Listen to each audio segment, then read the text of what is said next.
En 1990 se incorpora al Departamento de Física Aplicada de la Universidad de Vigo como profesor asociado. Desde 1998 es profesor titular de universidad del mismo departamento. Ha impartido docencia en las escuelas técnicas superiores de ingenieros de telecomunicación y de ingenieros industriales de dicha universidad.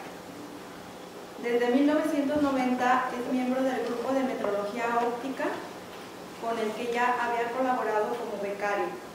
Sus líneas de investigación son la metrología e inspección ópticas, con especialización en holografía digital, holografía TV y metrología con Speckle en general. Le damos la bienvenida al doctor Ángel.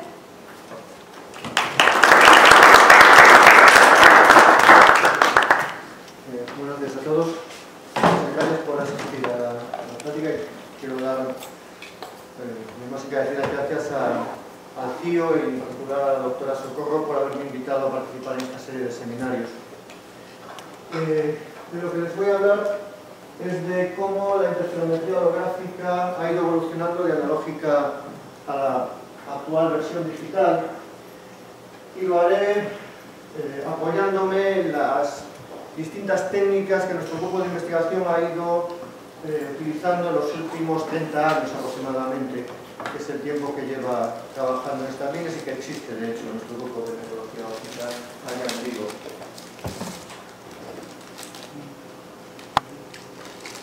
Bueno, supongo que saben dónde está Vigo, aquí en la esquina superior derecha, izquierda, perdón, de España, en el noroeste, justo al otro lado del charco. Y nuestro grupo de investigación de metrología óptica está englobado dentro de un grupo un poco más amplio que se dedica a las aplicaciones de los láseres. Tenemos una división de nuevos materiales, una de aplicaciones industriales y la nuestra, que es de metrología óptica. Y como indicó la doctora Socorro, estamos en la Escuela de Ingeniería Industrial de la Universidad de Vigo, pertenecemos al Departamento de Física Aplicada, y el nombre es un poco engañoso fuera de España. Ingeniería Industrial en España es una disciplina amplia que engloba la ingeniería eléctrica, mecánica, de edificaciones y otras, y entre ellas también la organización industrial, que sería la ingeniería industrial de los países anglosajones. Es decir, estamos dentro de una escuela donde hay aplicaciones y donde hay necesidad de conocimiento en todas estas áreas, ingeniería mecánica, eléctrica, etc. Desde ahí bebemos y tenemos un grupo muy multidisciplinar donde nos dedicamos sobre todo a cuestiones aplicativas. Bien, empezaré comentando brevemente los principios de holografía para fijar un poco la nomenclatura y los términos de los que voy a ir hablando a continuación en los apartados. Bien, con carácter histórico, la holografía se inicia en 1948 con el famoso artículo de Denis Gabor, y en esa primera versión Gabor proponía registrar en una placa fotográfica el patrón de difracción producido por un objeto que se encuentra en el camino de un haz de referencia relativamente conocido. Al iluminar el registro fotográfico del patrón de difracción, se reconstruye una imagen virtual en la posición que ocupaba el objeto y otra imagen simétrica y en la misma línea de visión al otro lado del holograma. Este tipo de hologramas son interesantes por razones históricas, pero a la hora de utilizarlos para el tipo de metrología que a nosotros nos interesa, no son los más adecuados. No fue hasta que se inventó el láser, unos años después, en 1962 y 1964, que se modificó la configuración holográfica y Leith y Parnier propusieron una configuración fuera de línea que evitaba el problema de tener dos imágenes en línea de visión. En los hologramas fuera de línea de Leith y Parnier se sigue registrando el patrón de interferencia entre un haz de referencia y un haz que viene del objeto, pero formando un cierto ángulo, de manera que se tienen las mismas dos imágenes que en el holograma de Gabor, pero fuera de la línea de haz de referencia y con sus respectivos haces de luz propagándose en direcciones diferentes. Si uno observa desde la dirección adecuada puede evitar ver el propio de referencia, porque se iluminó el holograma y la segunda imagen. Y de esa forma obtener una imagen nítida, salvo en este caso por el contraste, del objeto que se holografió. Esta es una fotografía de uno de los primeros hologramas que registramos en el laboratorio de Vigo allá por los años 80. Se trata pues, de una galga que está montada en voladizo. Bien, el registro de los hologramas se realiza normalmente grabando la irradiancia de un patrón de interferencia entre dos haces, un objeto y uno de referencia. El haz objeto en principio es desconocido y es el que se va a medir, y por otro lado el haz de referencia, que debería ser reproducible para después poder reconstruir el holograma.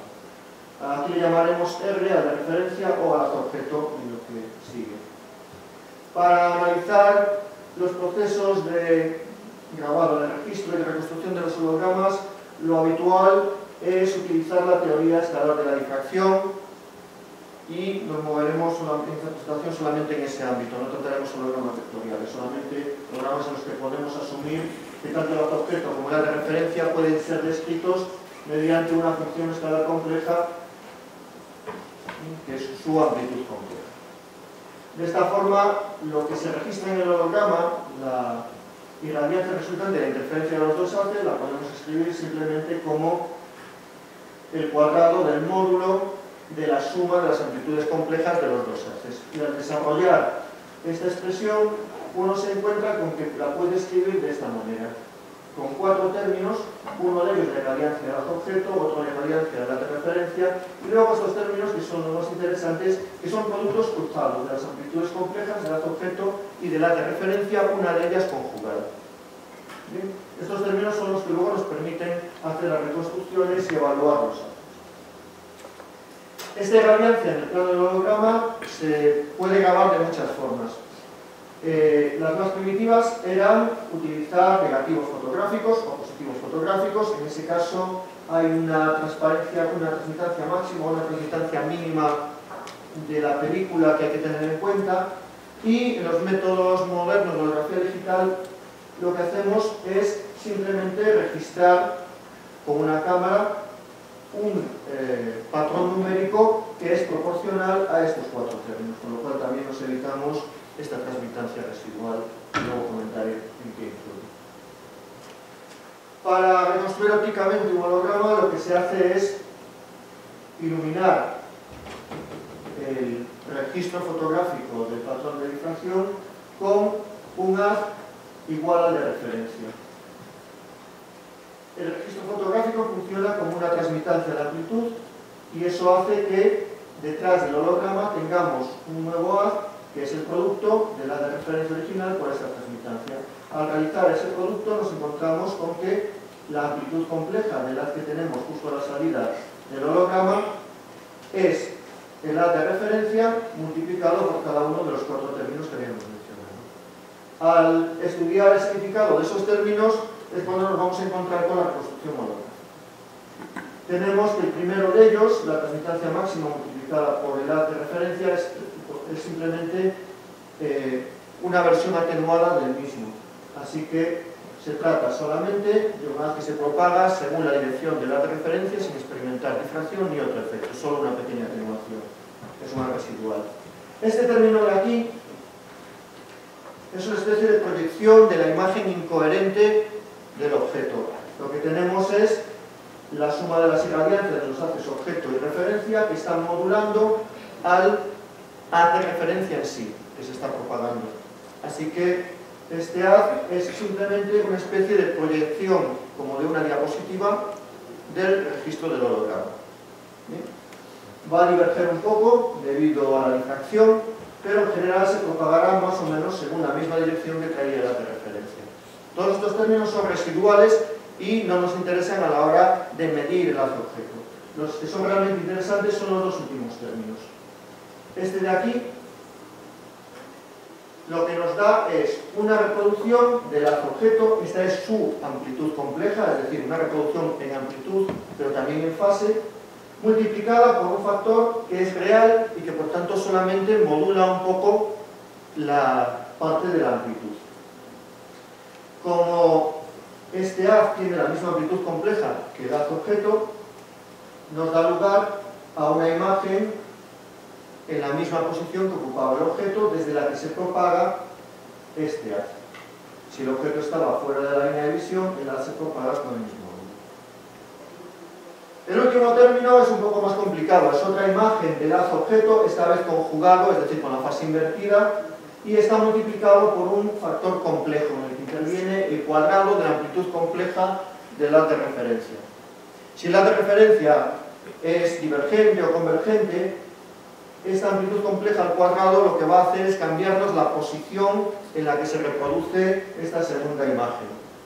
Si el haz de referencia está inclinado, lo que hará este término es desplazarnos transversalmente la posición de esta reconstrucción del objeto. Y en el caso más simple de que el haz de referencia sea plano y perpendicular al holograma, esto no es más que una reproducción del objeto en una posición simétrica con respecto al holograma de la imagen virtual que está en la posición original. ¿Bien? En cualquier caso, la imagen virtual sí está siempre en la posición en la que teníamos el objeto y es la más fácil de manejar normalmente. Bien, estos son los términos que nos vamos a encontrar tanto en interferometría holográfica óptica, analógica, como después en la interferometría holográfica digital en sus diversas variantes. Otros tipos de hologramas, aparte del de Gabor y el de Lichner-Pagnitz, que van a ser interesantes para lo que cuenta a continuación, son el holograma de plano de imagen, en el que se forma una imagen del objeto mediante un sistema óptico en el plano del registro holográfico y ahí se hace interferir con el haz de referencia. El holograma de plano de imagen es prácticamente un interferograma de los de toda la vida. Uno forma una imagen del objeto, hace interferir el haz de referencia, tiene el interferograma. Si el objeto está pulido, tiene unas franjas bien definidas; si el objeto es rugoso, tiene ruido de espectro. ¿Bien? Así que podemos interpretar esto como un holograma normal, digamos, habitual, o bien como un registro holográfico, que lo es. Y otro de los tipos de hologramas que son interesantes para la interferometría holográfica, sobre todo para la digital, son los hologramas de positransformada de Fourier sin lente. En este tipo de hologramas se graba la interferencia del haz que viene del objeto con un haz de referencia esférico que procede de un punto del plano del objeto. Lo interesante de este tipo de hologramas es que al reconstruirlos, utilizando el haz de referencia convencionalmente, las dos imágenes, la primaria y la conjugada, están en el mismo plano, el plano que ocupaban el objeto y la fuente del haz de reconstrucción. Es decir, tenemos las dos enfocadas al mismo tiempo, pero separadas. Y además, debido a las propiedades de propagación de este haz esférico, este tipo de hologramas se puede reconstruir también efectuando su transformada de Fourier, ya sea ópticamente, como en este caso, se obtienen entonces las dos imágenes enfocadas en el plano de Fourier de la lente, o, esto es interesante para la holografía digital, se puede realizar numéricamente la transformada de Fourier del propio holograma, del registro holográfico, y obtener una reconstrucción en el plano conjugado equivalente. Bien, pasemos entonces a la interferometría holográfica. Las publicaciones fundacionales de la interferometría holográfica son del año 1965. Surgieron en varios laboratorios al mismo tiempo. En el mismo laboratorio de Michigan, donde Lichner y Pagnitz desarrollaron la holografía fuera de eje, pues Powell, Stetson y Heinz y Hildebrand descubrieron al año siguiente la interferometría holográfica y empezaron a aplicarla, y en otros laboratorios, por ejemplo Horman, también la introdujo en ese año. Así que en este año internacional de la luz, entre otras cosas que podemos celebrar el 50 aniversario de la publicación de la interferometría holográfica. En realidad se descubrió en el año 64 y se publicó en el 65. Pero bueno, tenemos 50 años ya trabajando en general la comunidad científica en interferometría holográfica.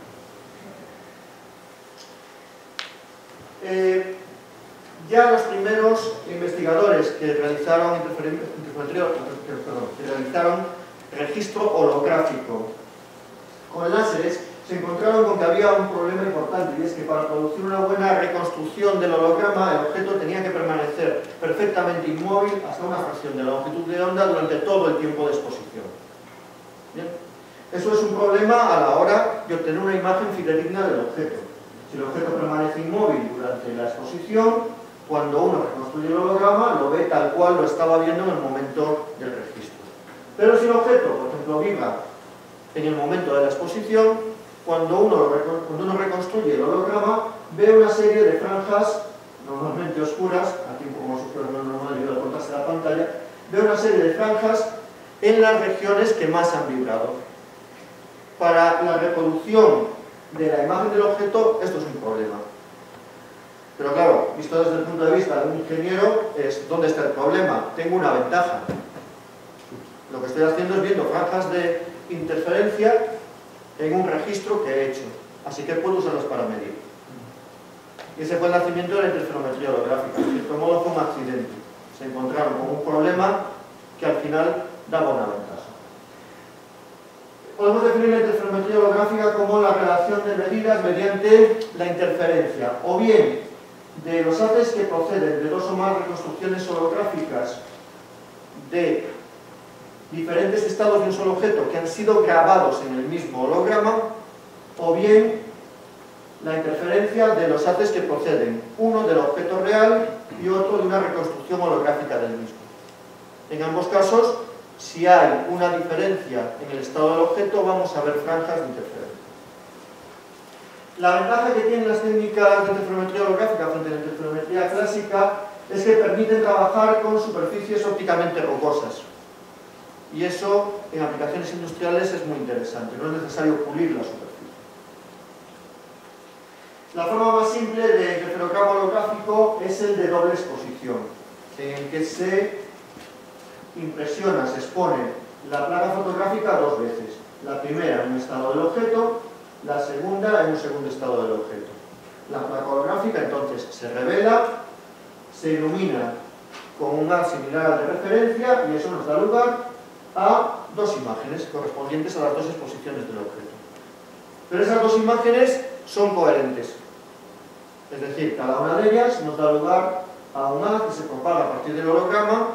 Los dos son producidos por el mismo haz de reconstrucción, pueden interferir entre sí. Y así aquí tenemos franjas de interferencia.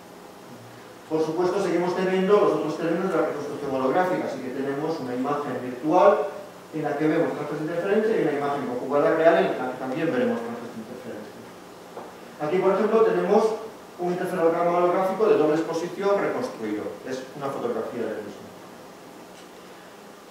Si el objeto ha experimentado entre las dos exposiciones un cambio de estado, como es el caso, lo que observamos son la típica sucesión de franjas claras y oscuras. Como se trata de franjas de interferencia, pues el cambio de estado del objeto entre dos franjas del mismo tipo, claras, oscuras o cualquier valor intermedio, corresponde a una variación de una longitud de onda en el camino óptico recorrido por la luz.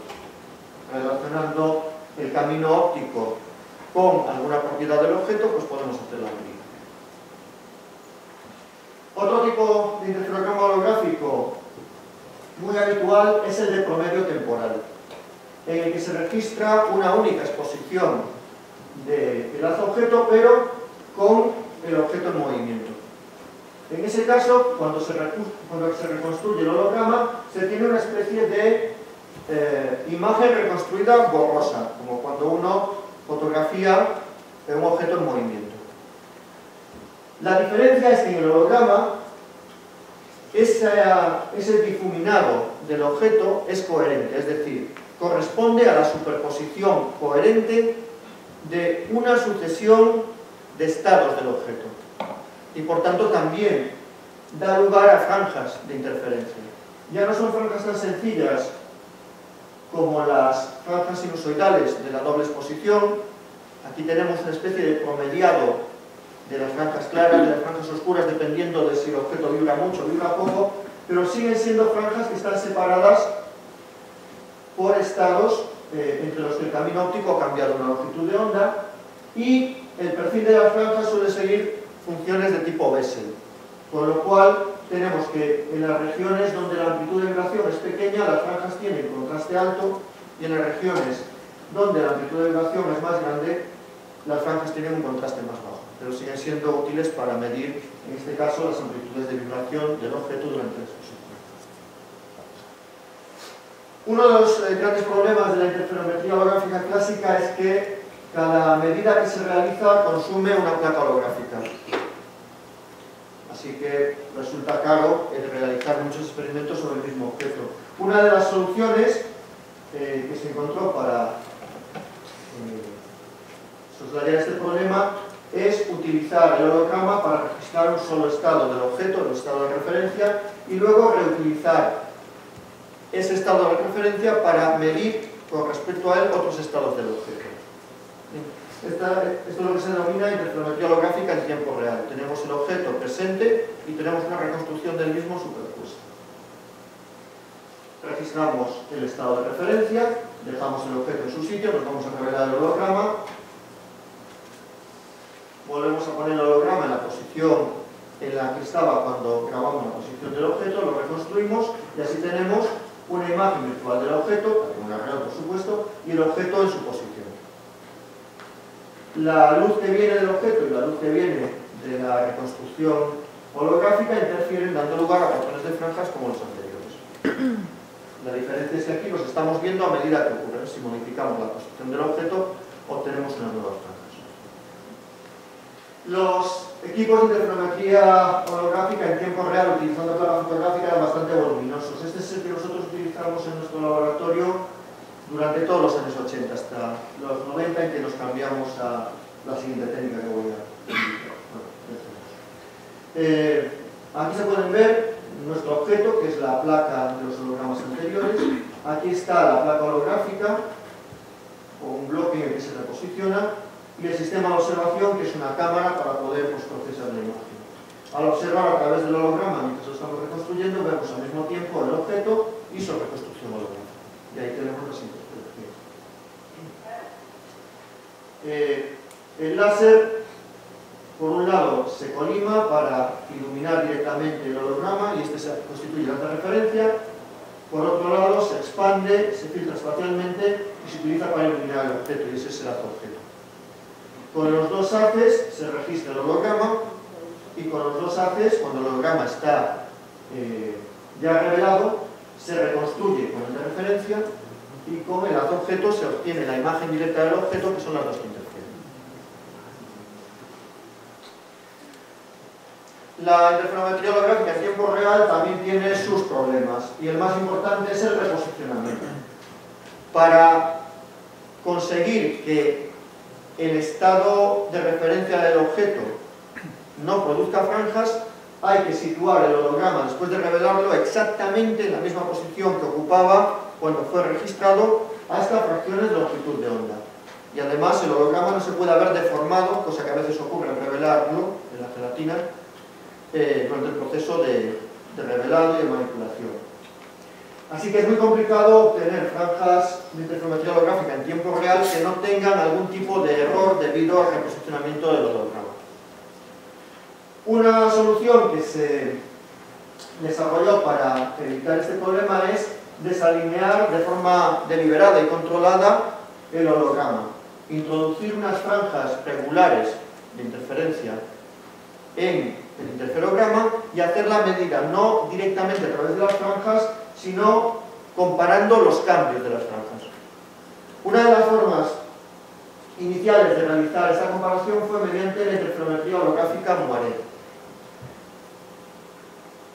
La interferometría holográfica Moiré también se publicó por primera vez el mismo año que las otras técnicas de interferometría holográfica y aprovecha el fenómeno de Moiré, que consiste en la aparición de regiones de alto y bajo contraste cuando se superponen dos patrones regulares ligeramente desplazados. En este caso son los patrones de intensidad inclinados. Cada vez que el periodo se desplaza un periodo completo, pasamos de una franja en un cierto estado de contraste, por ejemplo como contraste nulo, hasta la franja siguiente de contraste nulo. En el caso de que las franjas procedan de interferencia, cada vez que una franja pasa de clara a clara otra vez, es decir, cada vez que el camino óptico se incrementa en una diferencia de una longitud de onda, tenemos una transición de franja muere clara a franja muere oscura si superponemos el patrón de franjas después de haber realizado el cambio con el patrón de franjas antes de haber realizado el cambio. Y la sensibilidad sigue siendo interferométrica. En el caso de un patrón geométrico como este, la sensibilidad es también geométrica, es decir, un desplazamiento de, pongamos, 1 milímetro nos da lugar a un paso de franja clara a franja oscura. Pero en el caso de que las franjas sean de interferencia, es una longitud de onda en cambio de posición del objeto, por ejemplo, la que nos produce la transición de franja clara a franja clara siguiente. Así, al superponer en tiempo real dos patrones de franjas de interferencia de forma incoherente, solamente las intensidades, obtenemos patrones de Moiré, con regiones de alto contraste y regiones de bajo contraste. Como he dicho, al pasar de una región de bajo contraste a la de bajo contraste siguiente o de alto contraste al alto contraste siguiente, las franjas tienen que haber cambiado en un periodo. Y eso ocurre cuando la diferencia de caminos ópticos de la luz se incrementa en una longitud de onda. Así que seguimos manteniendo la sensibilidad interferométrica a pesar de que estas franjas de contraste son franjas de superposición incoherente, pero proceden de franjas coherentes. Bien, el problema es que los cambios de contraste son más difíciles de ver que las zonas de alta y baja intensidad de las franjas de interferencia originales. Así que también se buscó una solución para este problema que consistía en convertir los cambios de contraste en cambios de intensidad utilizando procesamiento de imagen, ya fuera analógico en los primeros tiempos o digital. En nuestro grupo trabajamos desde el principio en digital, en los años 80 ya se podía. Así, por ejemplo, el método más básico de realzar el contraste es realizar un filtrado paso alto del moiregrama, del patrón de Moiré. Al realizar un filtrado de paso alto, se quita el nivel medio y las regiones que tienen bajo contraste pasan a estar en el nivel cero. Si rectificamos o elevamos al cuadrado esta señal filtrada, nos encontramos con que las regiones que tenían bajo contraste pasan a tener brillo prácticamente nulo y las regiones que tenían alto contraste de las franjas pasan a tener un brillo medio relativamente alto. El problema del filtrado espacial, filtrado paso alto, es que realza también el ruido. Toda la granulación Speckle acaba contaminando la imagen. Así que otra posibilidad es realizar un procesamiento que no implique filtrado, sino que implique solamente operaciones aritméticas. Por ejemplo, se puede registrar dos veces el interferograma Moiré de un mismo objeto, experimentando el mismo cambio, pero introduciendo un desfase de pi en las franjas de medio periodo mediante modulación de fase. En ese caso, al sustraer, al restar los dos Moirés, volvemos a llevar las franjas de contraste nulo al nivel cero y al rectificar tenemos en las franjas de contraste nulo intensidad baja y en las franjas de contraste alto irradiancia alta. Bien, de esa forma pues, se consigue tener un patrón que se parece ya a los de interferencia convencional. El método de la interferometría holográfica Moiré es bastante robusto y funciona con independencia de la forma de las franjas portadoras. No es necesario que uno consiga unas franjas perfectamente rectas. Si están un poco curvadas o incluso si hay alguna con forma circular, suele funcionar. Lo que sí es necesario es que el sistema de observación, ya sea el ojo humano, ya sea la cámara de vídeo, sea capaz de resolver las franjas.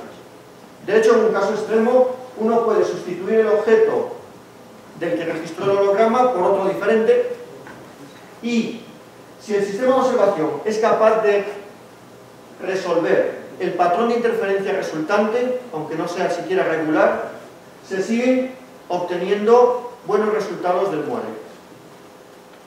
En realidad, el sustituir el objeto por uno diferente nos lleva a que el holograma puede ser de un objeto tan simple como una placa metálica o un haz casi uniforme. Y eso, a fin de cuentas, es la holografía por televisión, la holografía TV. La holografía TV o interferometría electrónica de patrones de Speckle se publicó por primera vez en 1971 en Gran Bretaña, Walter Cylinders, y en Estados Unidos, Makowski, Ramsey, Sheffer.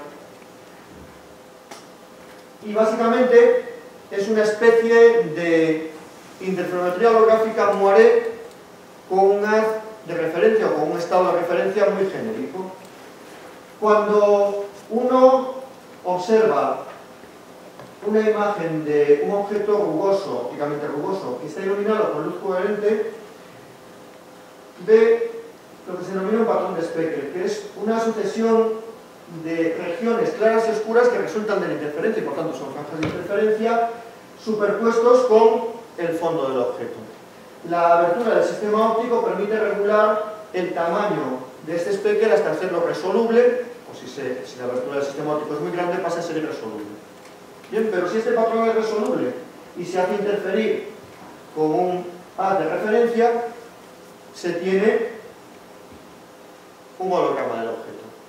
Si lo hacemos en plano imagen, tenemos un holograma de plano imagen en el cual no hay que enfocar en un plano diferente para ver al objeto.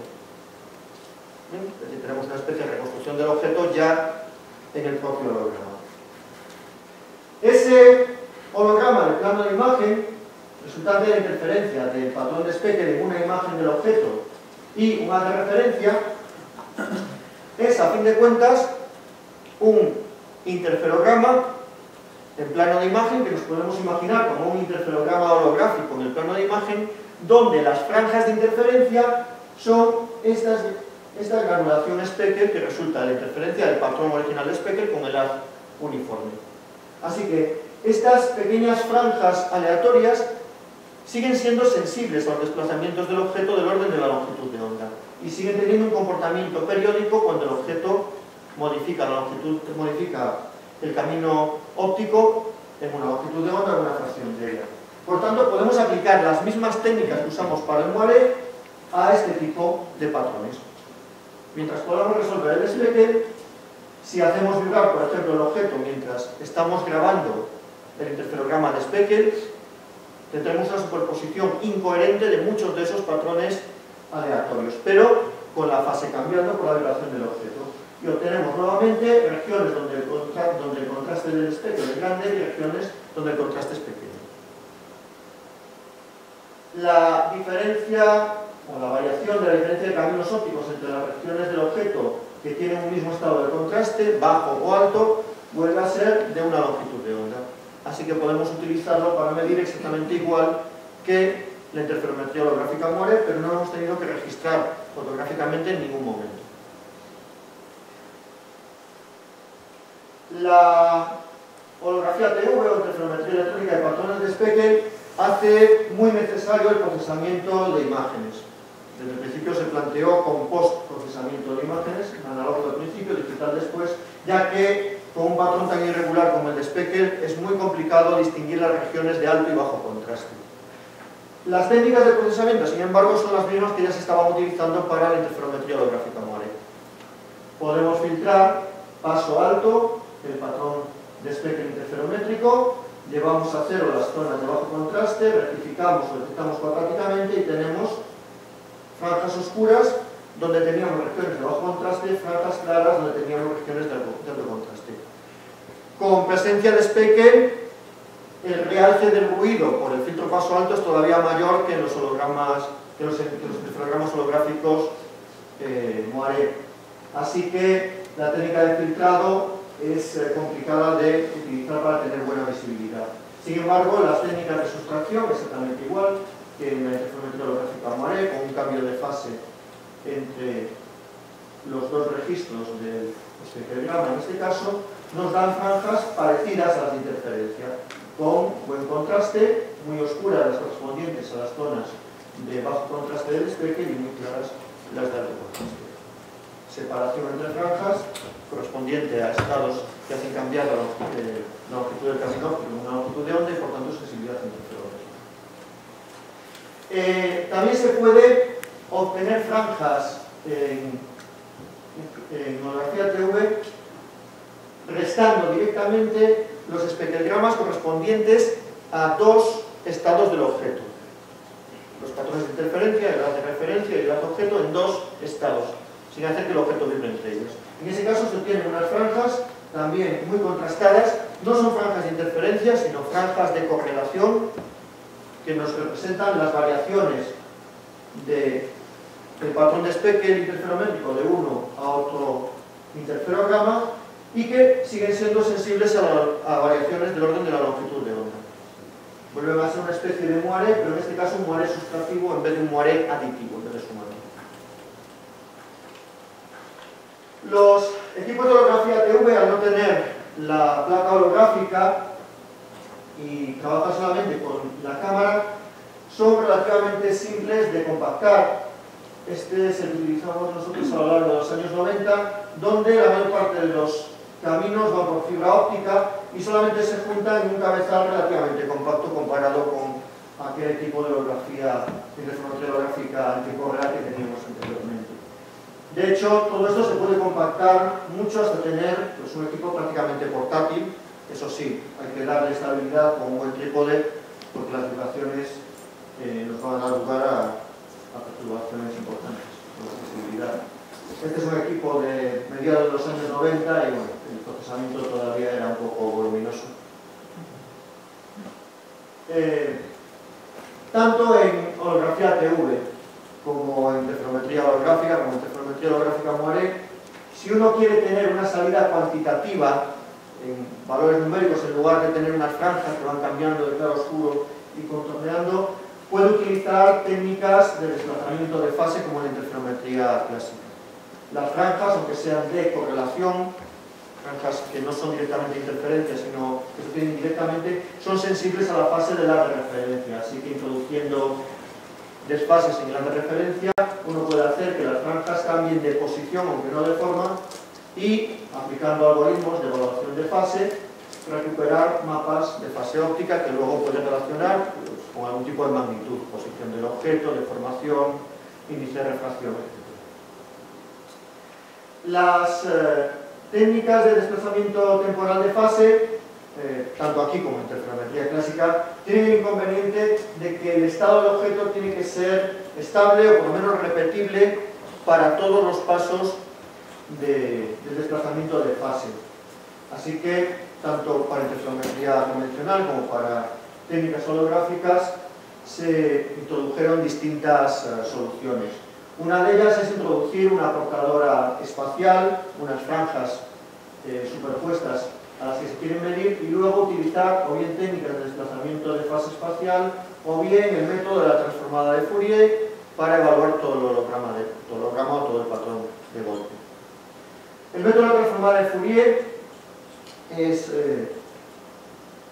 relativamente antiguo, efectivamente, y se aplicó tanto en interferometría holográfica como holografía TV sobre los patrones de franjas de correlación obtenidos con las técnicas de producción de estas franjas pues, desde los primeros tiempos de la holografía TV. Sin embargo, el método de transformada de Fourier en un determinado momento se empezó a aplicar no ya a las franjas que se obtenían con el procesamiento analógico o digital de los espectrogramas, sino que se aplicó directamente al espectrograma, de forma que se pasaba a evaluar la fase del espectro, una fase aleatoria, y la amplitud del espectro, una amplitud aleatoria.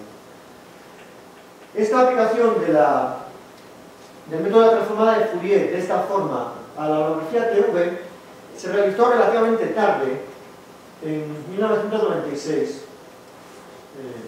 Lo hicieron Eric Salner, Chris Moran y Carl Stetson, que fue uno de los inventores de la interferometría holográfica.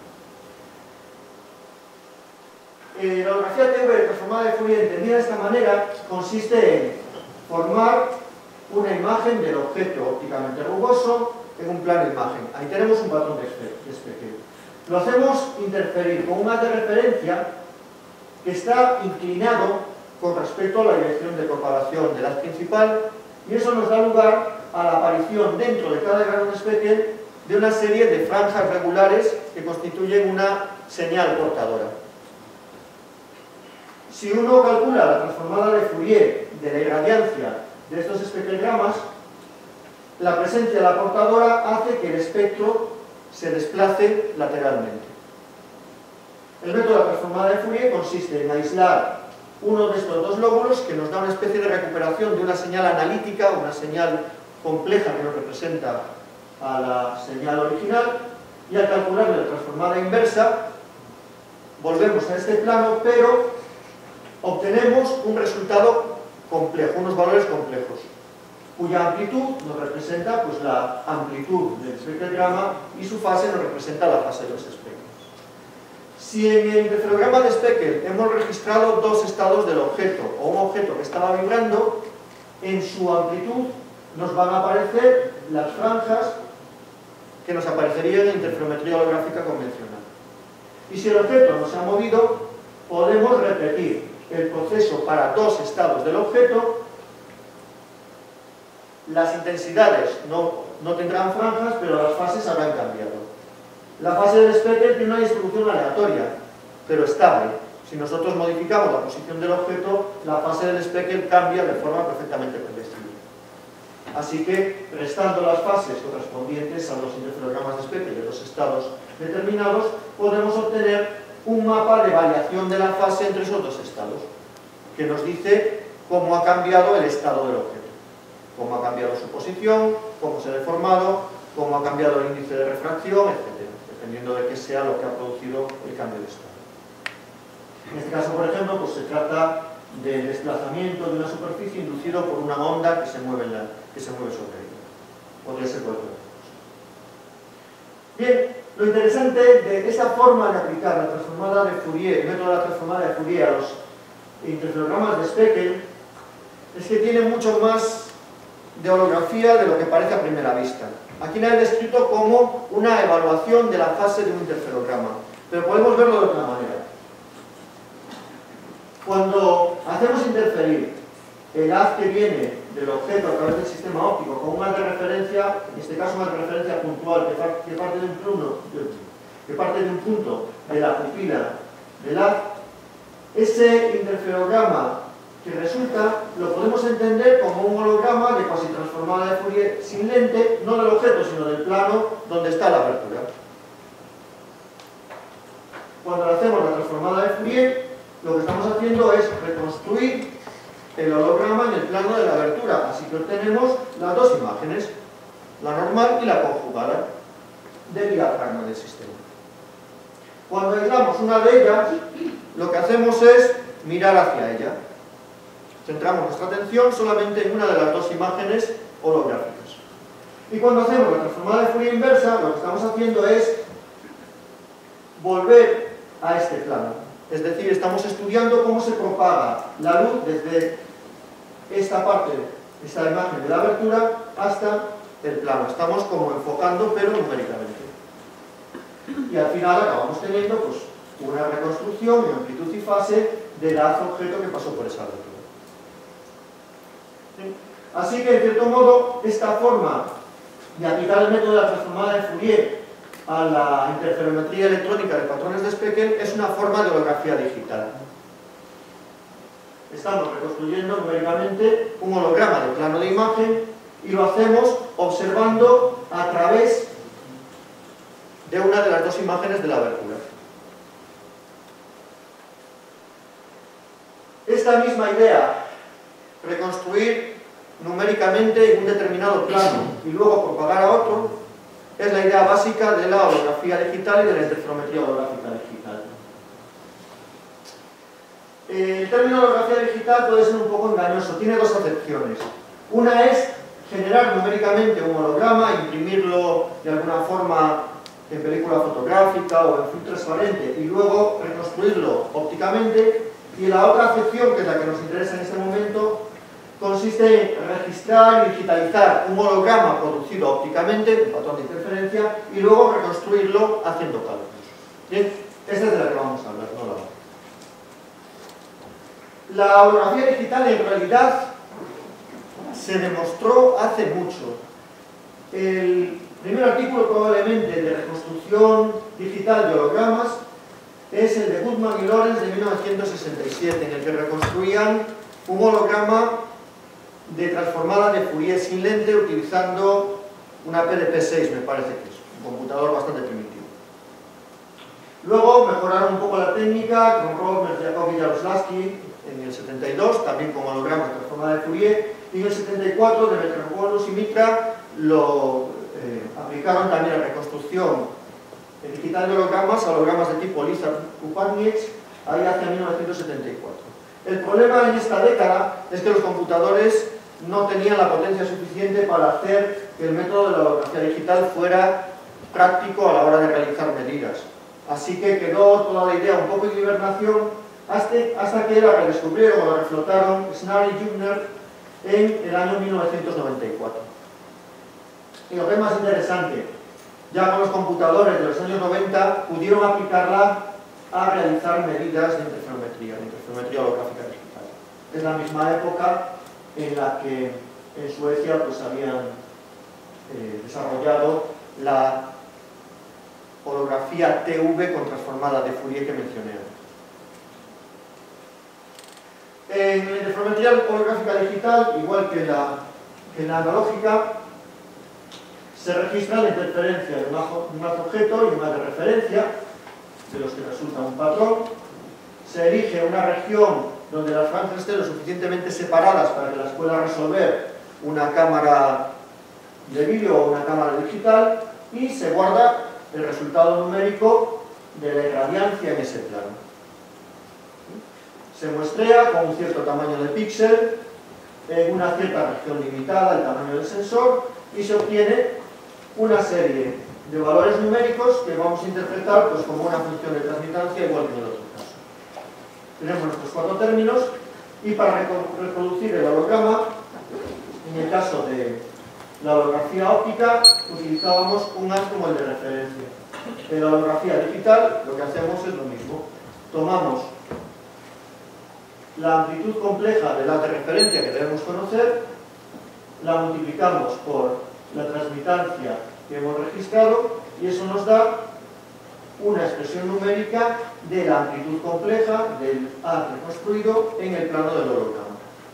Una vez que tenemos la expresión de la amplitud compleja del haz en este plano, si queremos ver qué ocurre en el plano del objeto, tenemos que propagar ese haz, y eso lo hacemos calculando cómo se propaga este haz reconstruido hasta un determinado plano.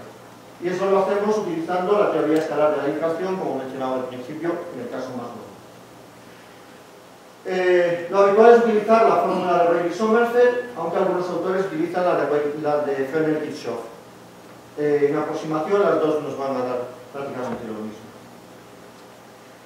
Se trata, por tanto, de reconstruir en este plano del holograma el haz y luego propagarlo hasta otro plano, el que sea.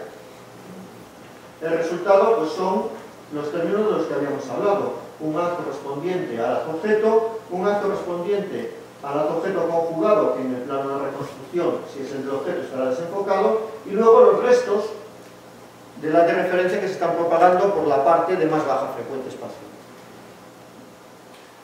Si la reconstrucción se realiza muy cerca del objeto, no se pueden hacer aproximaciones sobre la fórmula de Rayleigh-Sommerfeld y hay que aplicarla tal cual. La fórmula de Rayleigh-Sommerfeld se puede interpretar como una convolución del campo que tenemos en el plano original y esta función de aquí, que es la respuesta impulsional del espacio libre. Para implantarlo, lo habitual es utilizar el teorema de convolución de la transformada de Fourier, y así con tres transformadas de Fourier, dos directas y una inversa, conseguimos calcular a cualquier distancia del holograma cuál es la distribución de campo. Una forma de agilizar los cálculos es precalcular la transformada de Fourier de la función de respuesta impulsional, es decir, calcular los vectores de sistema se llama la función de transferencia. muestrearla y multiplicarla por la transformada de Fourier del haz en el plano del holograma, calcular la transformada inversa y obtenemos el haz reconstruido en el plano que queramos. Así planteado, parecería que uno debe usar siempre el método del espectro angular, que es como se denomina esta forma, porque solo tiene dos transformadas de Fourier, mientras que el método de convolución tiene tres. El problema es que, aunque ambos métodos son equivalentes analíticamente, cuando los implantamos numéricamente no son equivalentes, porque el teorema de muestreo nos impone distintas condiciones límite para la respuesta impulsional y para la función de transferencia. De forma que rara vez, para una cierta distancia de reconstrucción, tenemos las dos correctamente muestreadas. Normalmente una de las dos está submuestreada. Y eso hace que solo uno de los dos métodos nos dé imágenes fidedignas. Aquí tenemos un gráfico de en qué regiones está bien resuelta cada una de las funciones. Para distancias de reconstrucción z pequeñas comparadas con el tamaño del holograma X, la que está bien muestreada es la función de transferencia, y ahí es de aplicación el método del espectro angular. Para distancias mayores, en las que z ya es comparable o mayor que el tamaño del holograma, la función que está bien resuelta es la de respuesta a impulso, y ahí tenemos que utilizar el método de convolución. La separación entre ambas regiones depende de la relación que hay entre la longitud de onda que estamos utilizando y el tamaño de los píxeles que utilizamos para muestrear el holograma. Esta región sombreada es la que corresponde a las relaciones longitud de onda, tamaño de píxel más habituales para luz visible y cámaras de tipo CCD o CMOS actuales. Si tenemos tamaños de píxel muy pequeños comparados con la longitud de onda, podemos llegar a esta región donde solamente el método de convolución funciona correctamente. Si el objeto está alejado, podemos utilizar la aproximación de Fresnel, está aquí representada la fórmula de Rayleigh Sommerfeld en esta aproximación, y en ese caso, al hacer un desarrollo en serie de Taylor y despreciar términos, nos encontramos con que dentro de la integral solamente nos aparecen unos términos de los cuales uno es el núcleo de la transformada de Fourier y el otro es simplemente un factor de fase cuadrático. Si estamos entonces suficientemente alejados de nuestro holograma, podemos utilizar una única transformada de Fourier para reconstruir el haz en otro plano que está a una cierta distancia. Tenemos que multiplicar el haz reconstruido en el plano del holograma por el factor de fase cuadrático, hacer la transformada inversa y obtenemos la reconstrucción. Esta es una fotografía de un sistema de interferometría holográfica digital en el régimen de Fresnel. Tenemos el objeto, tenemos un espejo para derivar el haz de referencia y tenemos un haz láser colimado que los ilumina. Hacemos llegar los dos haces a una cámara que se encuentra a una distancia suficiente para poder usar la aproximación y al calcular la transformada de Fourier con ese término de fase cuadrático, obtenemos una reproducción enfocada de la imagen virtual, una reproducción desenfocada de la imagen conjugada y aquí en el centro tenemos los restos de la de referencia. De hecho, son incluso una imagen del propio espejo. Si ahora el objeto vibra durante la exposición, por ejemplo, en la amplitud del holograma reconstruido, vemos las franjas exactamente igual que las veríamos en un holograma óptico.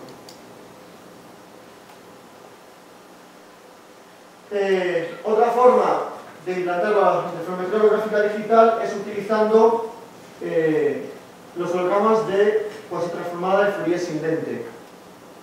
En el caso del holograma de cuasitransformada de Fourier sin lente, al hacer que el haz de referencia diverja del plano del objeto, este es un haz esférico, que tiene una expresión muy parecida a la de la función de respuesta al impulso del espacio libre en la aproximación de Fresnel, pero con la fase invertida. De forma que cuando se reconstruye utilizando la aproximación de Fresnel, el haz reconstructor de referencia y el término cuadrático desaparecen y podemos reconstruir simplemente haciendo la transformada de Fourier del holograma.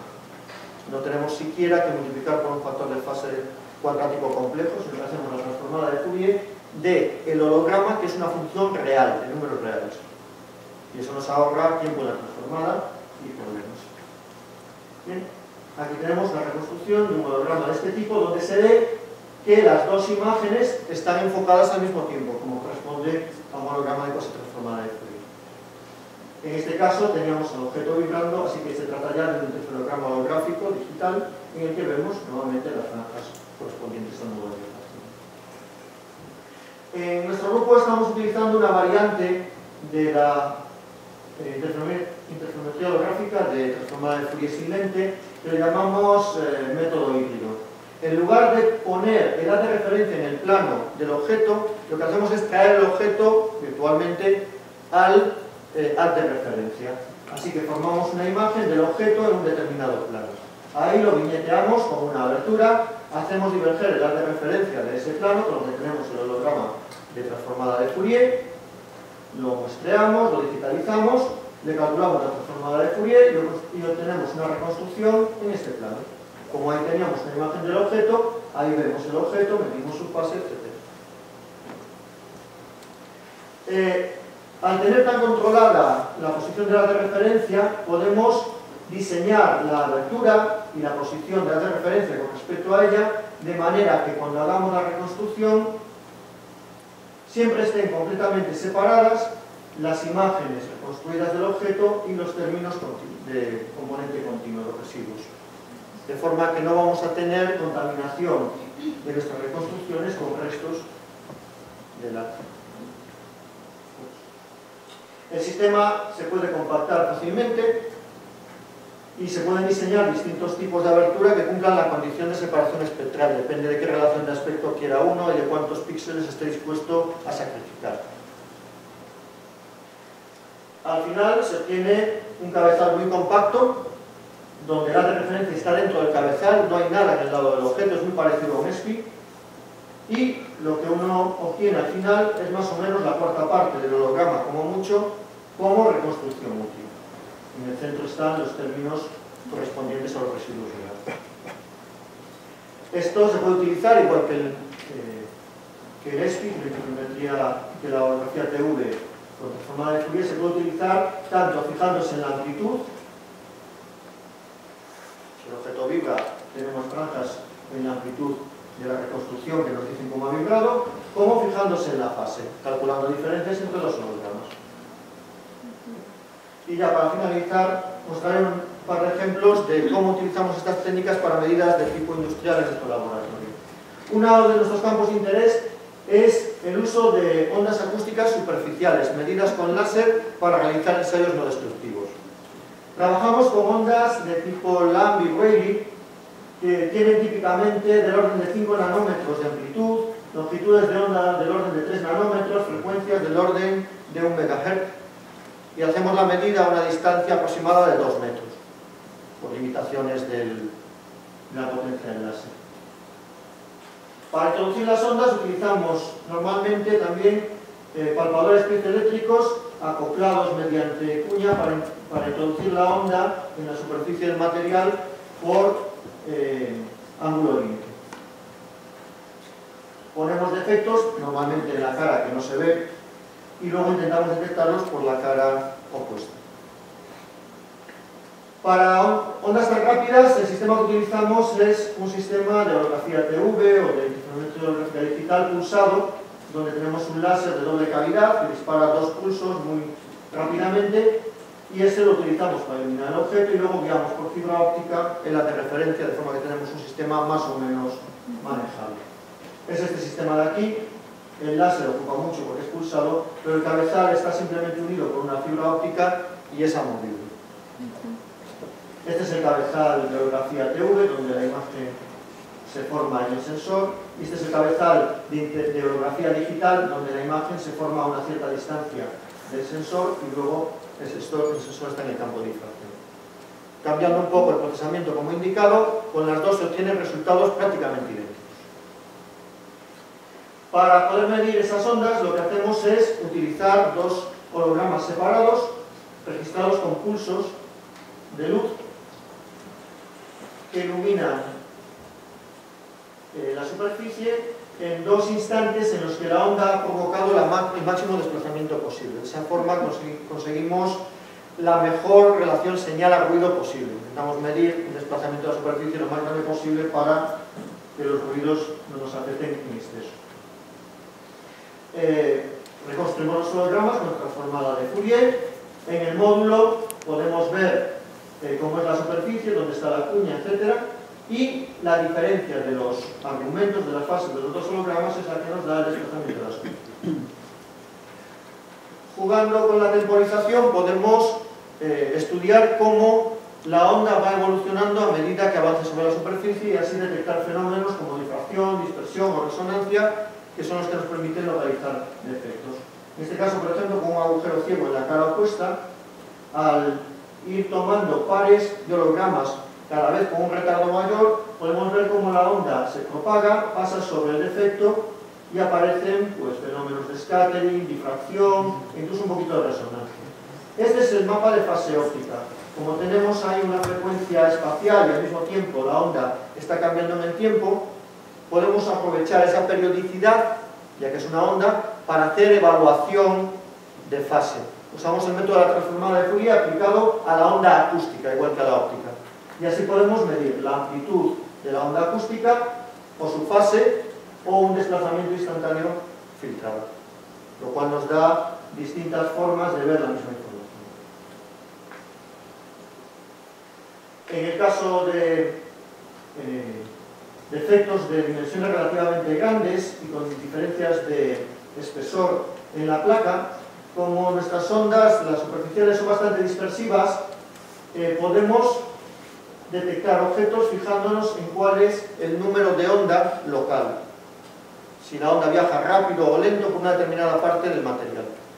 Eso lo obtenemos midiendo ópticamente el desplazamiento de la superficie, evaluando ese desplazamiento para obtener la fase mecánica y su gradiente es el número de onda. Aquí, por ejemplo, tenemos una onda que está pasando sobre el defecto anterior. Esta es la amplitud mecánica, donde se ve algo, pero no muy claro. Esta es la fase mecánica, donde se ve una distorsión de los frentes de onda, pero todavía no se ve nada claro. Si a esta fase mecánica le calculamos el gradiente, en X, en Y, y nos quedamos con su módulo, que nos da el número de onda de la onda mecánica, nos aparece la región donde está el defecto, como una región en la que el número de onda es más bajo que en su contorno. A esto le llaman imagen por número de onda en acústica. Y ya para terminar, otra de las aplicaciones que realizamos es la medida también de ondas acústicas, pero en este caso en un volumen para detectar defectos y campos en el interior de materiales sólidos. Aquí usamos una combinación de holografías digitales, óptica para detectar el desplazamiento de la superficie vista, y holografía digital acústica, una vez que tenemos medida la onda acústica, para calcular cómo es la imagen acústica en el interior del material. Es decir, hacemos holografía sobre holografía. Como la onda acústica tiene una longitud de onda relativamente grande comparada con nuestra resolución espacial óptica, tenemos que utilizar Rayleigh-Sommerfeld en campo cercano. De hecho, ni siquiera podemos despreciar los términos evanescentes, porque estamos muy cerca. Y tenemos que utilizar el método de convolución, porque la función de transferencia a esas distancias y con ese tamaño de píxel no está resuelta. Esto es lo que medimos con interferometría holográfica digital óptica en la superficie a lo largo del tiempo. Una onda que empieza a emerger. Estas son la amplitud y la fase acústicas de la onda que hemos evaluado por transformada de Fourier. Esta es la amplitud acústica de la superficie. Utilizando la amplitud compleja de la onda acústica, aplicamos Rayleigh-Sommerfeld y la propagamos hacia el interior. Y así vemos cómo va cambiando el diámetro del haz a medida que nos acercamos al palpador. Si el palpador acústico es perfecto, está correctamente, pues nuestra onda simplemente experimentará algunos efectos de difracción, autoenfoque, etc. Pero bueno, tendrá la forma que uno espera. Si el palpador acústico es defectuoso, podremos ver cómo eso afecta a la onda. Estas son las ondas medidas ópticamente con interferometría holográfica digital en la superficie del objeto para dos defectos del palpador. Si ahora vamos reconstruyendo hacia el interior del material la onda acústica, al llegar a la profundidad a la que se encuentra el palpador, pues vemos claramente la forma en la que está emitiendo. conseguido que emita de forma extraña el palpador? Pues acoplándolo defectuosamente, aplicando el hilo acoplante solamente en una región determinada. Aquí, en una semicircunferencia, aquí una especie de círculo. Si en el volumen de nuestro objeto tenemos algún tipo de efecto, en este caso una burbuja simulada, también cuando medimos el desplazamiento de la superficie producido por onda acústica y vamos reenfocando hacia el interior, en el plano en el que se encuentra el defecto, vemos una imagen, una sombra acústica del objeto. Y en planos diferentes, pues lo vemos desenfocado. Es una especie de holografía de Gabor en línea, pero acústica. Bien, esto es todo lo que les iba a enseñar. Por supuesto, los resultados que he mostrado no son solo míos, sino que son de los miembros actuales y pasados de nuestro grupo. Muchas gracias por su atención.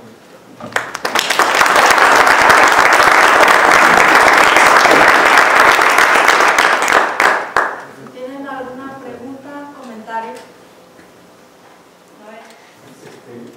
¿Sería posible, pues, en lugar de utilizar un sistema holográfico para medir fuera del plano, hay alguno útil para hacer predicciones en el plano o que nos dé la derivada de la deformación? ¿Tipo de desplazamiento lateral? Se puede utilizar dos tipos de técnica. En la reconstrucción holográfica,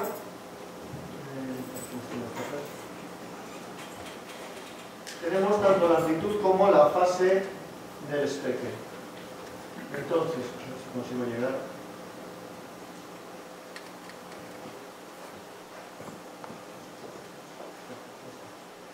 Entonces, en la reconstrucción de amplitud tenemos grados de espeque.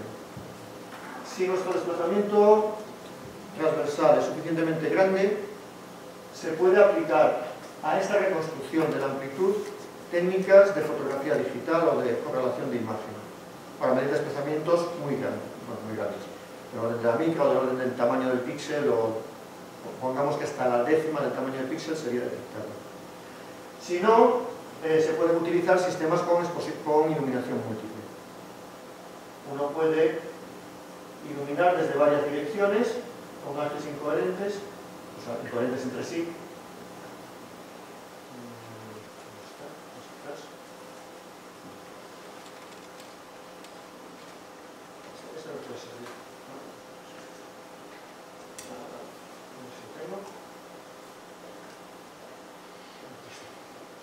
Entonces, aquí por ejemplo está dibujado un haz de iluminación con una cierta inclinación con respecto al objeto que de hecho nos daría sensibilidad fuera del plano y una parte también en el plano. Entonces, igual que en interferometría de patrones de Speckle podemos situar tres haces de iluminación con ángulos adecuados para tener todas las combinaciones de las sensibilidades que luego se pueda de las que se puedan extraer las componentes que queramos del desplazamiento, lo podemos hacer aquí. Tenemos que conseguir primero que los haces de iluminación no interfieran entre sí, usar láseres diferentes o jugar con el camino óptico para que no estén unos dentro de la coherencia de los otros, y tenemos que jugar también con la posición de la de referencia. En vez de utilizar un único haz de referencia en una posición, si desplazamos el haz de referencia podemos obtener reconstrucciones desplazadas. ¿Qué ocurre? Que si queremos observar tres direcciones al mismo tiempo, no podemos poner una abertura que nos cubra todo el espectro disponible. Nuestro espectro disponible aquí es un cuarto, el máximo es un cuarto de todo el espacio espectral. 1, 2, 3, 4, debido pues, a que los términos de continua tienen el doble de ancho de banda espectral que la reconstrucción. Entonces, disponemos de esta región para hacer las medidas. Si reducimos nuestra abertura a la mitad del tamaño y disponemos una de referencia en el lado izquierdo y otro en el lado derecho, ya tenemos dos reconstrucciones holográficas, cada una con su haz de referencia. Si los haces de referencia no interfieren entre sí, podemos simultáneamente registrar dos direcciones de iluminación. Si la dividimos en tres, tenemos ya las tres direcciones de iluminación que nos permiten obtener tres mapas de fase, de los cuales podemos derivar el desplazamiento transversal. Básicamente la misma técnica que en holografía TV-SPI de transformada de Fourier, solo que aquí realizamos una única transformada en vez de una directa y una inversa. En el caso del spin. En el spin se realiza una transformada de Fourier para llegar al plano espectral y luego hay que filtrar una de las imágenes de la pupila, se hace la transformada inversa y se tiene un mapa de fase. Se filtra la otra, transformada inversa, otro mapa de fase. Se filtra la otra, estoy imaginándome que tengo tres imágenes separadas. En el caso de la holografía digital transformada de Fourier, con una sola ya tenemos reconstruidas los mapas de fase del espectro. Hacen falta dos estados para comparar. Pero es perfectamente aplicable. ¿Alguien más? Mauricio. Sí, apenas una pregunta. ¿Hasta dónde es válida la aproximación Rayleigh-Sommerfeld para que midas los campos cercanos? O sea, porque hay un límite.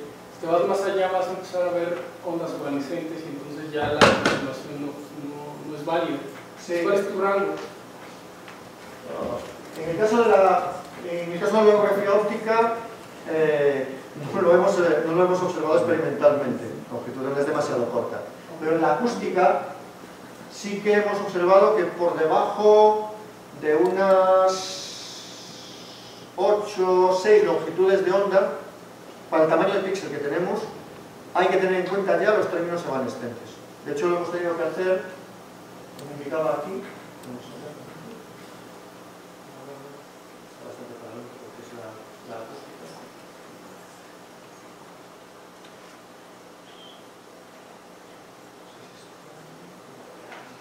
Aquí. El grueso, nuestra longitud de onda dentro de los materiales de bloque es de aproximadamente 6 milímetros. Es más larga que en la superficie porque la onda longitudinal se propaga grosso modo al doble de velocidad que la Rayleigh en el aluminio. Entonces, nuestras profundidades de trabajo andan entre los 30 y los 80 milímetros. A 80 milímetros podríamos reconstruir sin el término evanescente, que es este de aquí. Y obtenemos una reconstrucción bastante fidedigna, teniendo en cuenta que podemos calcularla analíticamente, sabiendo cómo es el transductor, etc. Entonces, bueno, no se aprecian distorsiones importantes. Sin embargo, si nos vamos ya cerca de la superficie, pongamos a unos 20 milímetros, ya se empiezan a encontrar discrepancias entre lo que uno calcula para la propagación y lo que uno mide realmente. Entonces, para poder acercarnos más de 20 milímetros a la superficie, 20 milímetros con una onda de 6 es más o menos 3-4 longitudes de onda. Para podernos acercar de esa distancia y tener un campo reconstruido medianamente coherente con lo que uno espera, hay que introducir el término de las ondas evanescentes. En el caso de utilizar el método de espectro angular, ya están contempladas si uno utiliza la función de transferencia completa. La que indiqué aquí es la función de transferencia sin las ondas evanescentes. Pero la parte correspondiente a las ondas evanescentes, que es una parte real de la función de transferencia del espacio libre, se puede calcular también fácilmente. Con el espectro angular sería fácil reconstruir teniendo ondas evanescentes, más fácil que con el método de convolución, porque ese término es muy incómodo, tiene uno partido por R, a medida que tiende a cero, empieza a ser difícil de muestrear. El problema es que la otra parte de la función de respuesta de la función de transferencia no se puede muestrear bien a estas distancias y para longitudes de onda tan largas con píxeles tan pequeños.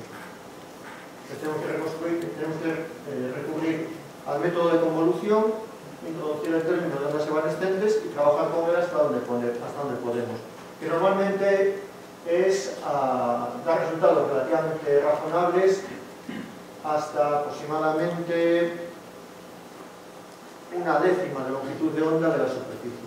A partir de ahí ya este término empieza a tomar valores demasiado altos y no se muestra bien y empezamos a tener artefactos. ¿Alguien más? Bueno, pues le agradecemos nuevamente al doctor Ángel.